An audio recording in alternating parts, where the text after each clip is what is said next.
Oh, this is Tim. We got a couple more days to be reading from Police and the Black Man.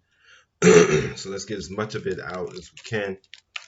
I'm still reading from the essay Boys to Men.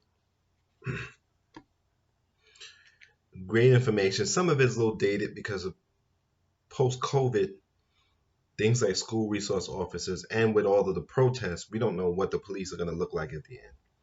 But it's starting to look like they're just going to come back. Same as it ever was, like the song goes. The Chicago curriculum has been adapted and implemented in 3 California cities. Police departments there and in Chicago have enhanced the original curriculum to include scenarios and role plays, input from community leaders, real life examples, and how procedural justice has been effected in practice, and videos illustrating the value of procedural justice. In Oakland, California, community leaders joined the team of trainers to share their firsthand experience and unique perspectives on race and policing.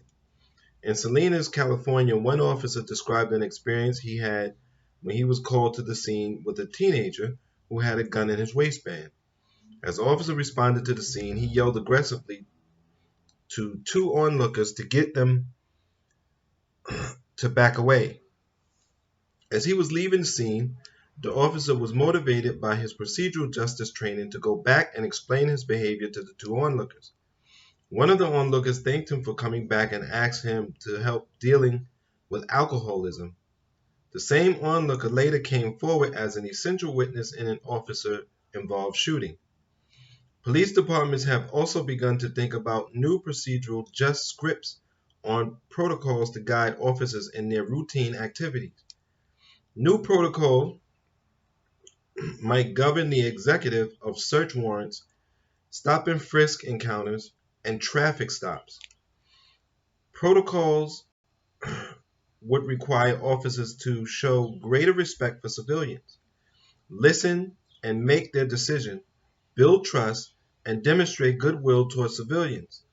In the world's first randomized field test of applied procedural justice, researchers operationalized and tested the four key components of procedural justice. Citizens participate, dignity and respect, neutrality, and trustworthy motives, using a random allocation of participating officers at 60 planned roadblocks. Between 300 and 400 drivers were engaged in either a standard traffic stop and a breath test or an experimental traffic stop that employed principles of procedural justice before and after the breath test. Officers in the experimental traffic stop used scripts to enhance civilians' sense of having been treated with dignity and respect.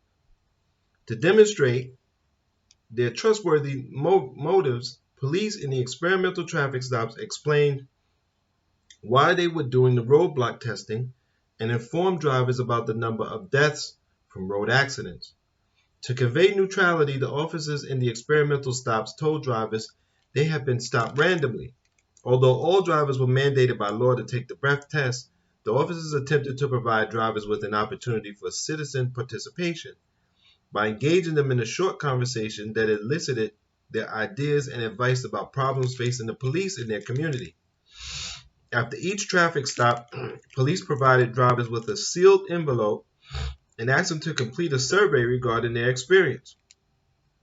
Study results revealed that drivers who were engaged in the experimental traffic stop were significantly more likely to report that their views on drinking and driving had changed and to indicate a greater willingness to comply with the law.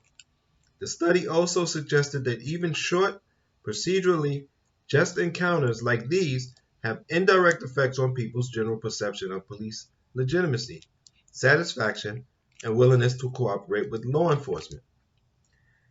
To address the unique interplay between police and young black males, the procedural justice training should be paired with trainings on adolescent development. Recent studies have found that police who participate in training to enhance their knowledge of normal adolescent development hold more favorable attitude toward youth after the training. A few innovative programs have been launched across the country. In Philadelphia, new and experienced law enforcement officers participated in a training help that understood that to un, in a training to help them understand the key features, of normal adolescent development, youth culture, and youth coping skills, and to distinguish between normal adolescent behavior and criminal conduct. In separate sessions, youth learn how to respect impacts, their interaction with police, and discuss strategies for creating positive and safe encounters with law enforcement. The training also engages minority youth and experienced officers in facilitated discussions about policing and mutual trust, um, and allows participants to suggest recommendations for improving youth-police relations. Finally, youth and the police engage in role-playing, allowing officers to practice what they have learned. So tomorrow will be the last reading from this, if I'm so lucky to be here. My thing is, get rid of the police, take the money, and give it the UBI to young black people. Okay? That's all you got to do.